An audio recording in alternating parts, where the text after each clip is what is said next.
भगोड़े अपराधी और समाजवादी पार्टी से कैराना विधानसभा से प्रत्याशी नाहिद हसन को बीते दिनों पुलिस के द्वारा गिरफ्तार किया गया था। तब नाहिद हसन कलेक्ट्रेट में नामांकन करने के लिए जा रहा था। इसी दौरान पुलिस ने उसे गिरफ्तार किया। नाहिद हसन कैराना से विधायक है और 2016 में कैराना कांड में उसका नाम सामने आया था और तकरीबन 1 साल से वो गैंगस्टर एक्ट में फरार चल रहा था, फिर उसकी गिरफ्तारी हुई थी। अब उसको लेकर के राष्ट्रीय लोकदल के अध्यक्ष जयंत चौधरी ने कैराना विधानसभा में रैली करते हुए कहा कि माहौल देख करके मुझे ऐसा लग रहा है कि मुझे कुछ भी कहने की जरूरत नहीं है, जिसका साफ मतलब है कि वो नाहिद हसन की गिरफ्तारी के बाद लगातार ये सीट की कहानी जो है वो नाहिद हसन के पक्ष में ही जाती नजर आ रही है। और जो मृगांका सिंह है, जो इनके विपक्ष में प्रत्याशी हैं, हुकुम सिंह की बेटी हैं, वो पिछड़ती हुई नजर आ रही हैं। पिछली बार जब चुनाव में दोनों आमने सामने थे 2017 में, एक तरफ नाहिद हसन, दूसरी तरफ मृगांका सिंह, तब भी नाहिद हसन ने उनको हराया था। उसके अलावा उसी वक्त के दरमियान में हुकुम सिंह ने आरोप लगाया था कि सपा सरकार जो है कैराना में हिंदू पलायन करने के लिए जो जिम्मेदार गुंडे हैं उनका संरक्षण दे रही है और उनको पाल पोस रही है, जिसमें जिम्मेदार नाहिद हसन और उनके लोग हैं। फिर इसके बाद एक मामले के तहत नाहिद हसन के ऊपर कोर्ट ने गैंगस्टर एक्ट के तहत मुकदमा दर्ज करने की बात करी थी। मुकदमा दर्ज हुआ था, जमानत याचिका लगाई, फिर उसे खारिज कर दिया गया था। और ये शामली की सीट है कैराना विधानसभा, वहां से समाजवादी पार्टी और राष्ट्रीय लोकदल के गठबंधन ने नाहिद हसन को प्रत्याशी बनाया था। जैसे ही नाहिद हसन को प्रत्याशी बनाया गया, तभी से भारतीय जनता पार्टी इसको लेकर के नाखुश दिख रही थी और लगातार आरोप लगा रही थी कि जो है नाहिद हसन को, गैंगस्टर को, गुंडे को समाजवादी पार्टी शरण दे रही है। और सुप्रीम कोर्ट ने भी उस वक्त नाहिद हसन को काफी ज्यादा तल्ख टिप्पणियां उसको लेकर के करी थी और बड़ा बवाल मचा था। चारों तरफ ये सवाल उठ रहे थे कि समाजवादी पार्टी ऐसे व्यक्ति को कैसे टिकट दे सकती है। लेकिन उसके बाद नाहिद हसन की गिरफ्तारी होती है और गिरफ्तारी के बाद भारतीय जनता पार्टी जो सोच करके गिरफ्तारी हुई थी, सरकार है तो पुलिस भी उन्हीं की होगी, जाहिर सी बात है, तो जो सोच करके गिरफ्तारी हुई थी कि इस सीट पर माहौल बदलेगा, माहौल बदलने की बजाय नाहिद हसन और मजबूत होते जा रहे हैं। नाहिद हसन का दबदबा और उनके परिवार का दबदबा इस सीट पर पहले से ही है, लेकिन गिरफ्तारी के बाद और ज्यादा इस पर मजबूत नजर आ रहा है। कैराना विधानसभा सीट मुसलमान बाहुल्य सीट मानी जा रही है, जिसके बाद मामला ये नाहिद हसन के पक्ष में जाता जा रहा है। और कल इसको लेकर के एक तरफ जयंत चौधरी और दूसरी तरफ नाहिद हसन की बहन ने भी बहुत कुछ बोला है, उसको लेकर के बात करेंगे। नमस्कार, मेरा नाम है अनुराग मिश्रा और आप देख रहे हैं जनता जंक्शन। मेरा नाम लालमोहन कुमार हुआ और हनुमान में लैब टेक्नीशियन के पद पर हूँ। और मैंने जब से यहाँ ज्वाइन किया, लगभग ये चौथा 5वां महीना है।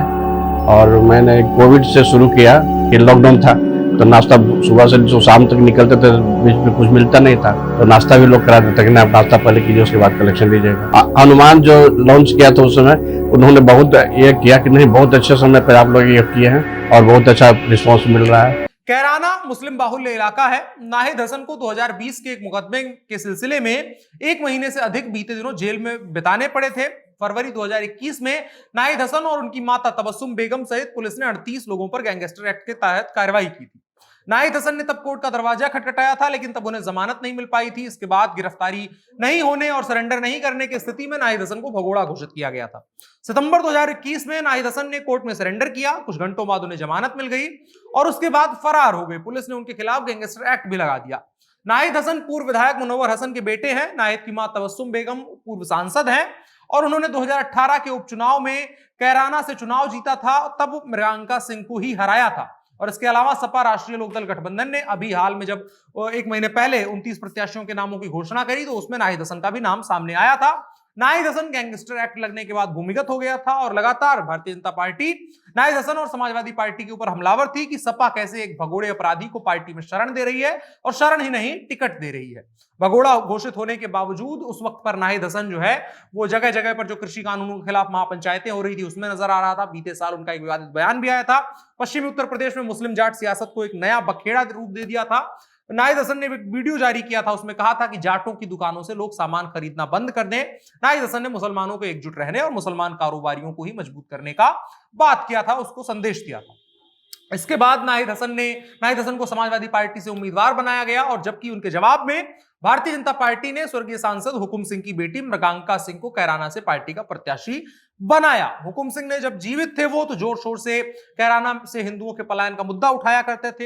हालांकि बाद में हुकुम सिंह और कुछ उनके परिवार के ही लोगों ने कहा कि यहां पर धर्म के आधार पर पलायन नहीं हुआ था, बल्कि गुंडों से डर करके लोगों ने अपने घर छोड़े थे। यह सब कुछ चूंकि सपा सरकार में हुआ था और बीते एक दशक से चल रहा था, जिसमें भारतीय जनता पार्टी की सरकार उस वक्त नहीं थी, तो इस वजह से इसको मामला बनाया गया कि हिंदू मुसलमान का मामला है। और उसके बाद 2017 का जो विधानसभा चुनाव हुआ था, कैराना में भले भारतीय जनता पार्टी नहीं जीती थी, लेकिन उसके आसपास के इलाकों में काफी तगड़ी असर भारतीय जनता पार्टी का फायदा हुआ था। कैराना का जो पलायन था और मुजफ्फरनगर का दंगा, इन दोनों को मुद्दा बनाया था। लेकिन भारतीय जनता पार्टी लगातार नाहिद हसन के पीछे पड़ी हुई थी।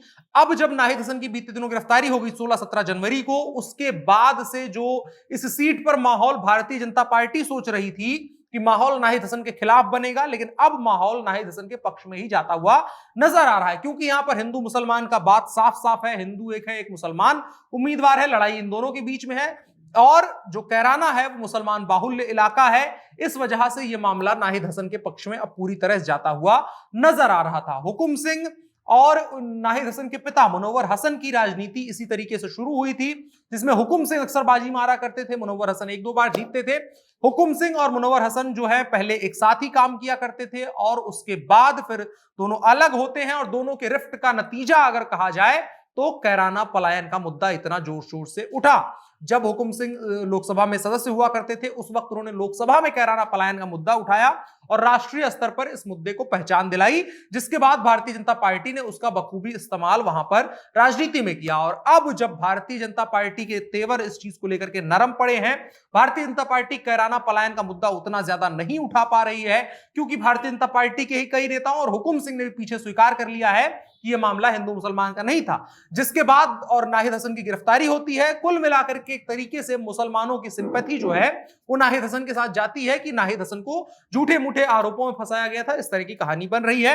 और अब राष्ट्रीय लोकदल के अध्यक्ष जयंत चौधरी ने जब इस तरीके से जाकर के उसके पक्ष में रैली करी है नाहिद हसन के पक्ष में, तो यह मामला और ज्यादा मजबूत होता हुआ नजर आता है। अब देखने वाली बात होगी कि पलायन का मुद्दा भारतीय जनता पार्टी का मजबूत पड़ता है या फिर नाहिद हसन की जो पारिवारिक विरासत है और मुस्लिम बाहुल्य कैराना इलाका है, उस राजनीति के आधार पर आगे चीजें बढ़ती हैं। मृगांका सिंह के बारे में अगर आप जानें तो 2 चुनाव लड़ी हैं, एक लोकसभा का, एक विधानसभा का, और दोनों में इनको हार मिली है। एक बार नाहिद हसन के हाथों हारी है और एक बार नाहिद हसन की मां के हाथों इनको हार का सामना करना पड़ा है। कल उनकी बहन भी वहां पर पहुंची थी जयंत चौधरी के साथ में मंच में, बहन इकरा हसन ने। उन्होंने भी 10 फरवरी को लोगों से अपील करी है कि गठबंधन के पक्ष में वोट करें, कैराना में नाहिद हसन के पक्ष में वोट करें। और दूसरी तरफ भारतीय जनता पार्टी भी जोर शोर से प्रचार करने में जुटी हुई है। देखने वाली बात होगी कि किस तरीके से कैराना विधानसभा में वोटिंग होती है और क्या भारतीय जनता पार्टी जो बीते 5-8 सालों से एक मुद्दा बना रही है उसके वो मुद्दा मजबूत पड़ता है, या फिर नाहिद हसन की गिरफ्तारी के बाद सिंपैथी वोट ज्यादा नाहिद हसन के पक्ष में जाता है। आपकी क्या राय है कमेंट बॉक्स में जरूर बताएं और साथ ही साथ वीडियो को साझा भी करें। मेरा नाम अनुराग मिश्रा है और आप जनता जंक्शन देख रहे हैं। कैमरे पर मेरे साथ ओम प्रकाश हैं। शुक्रिया।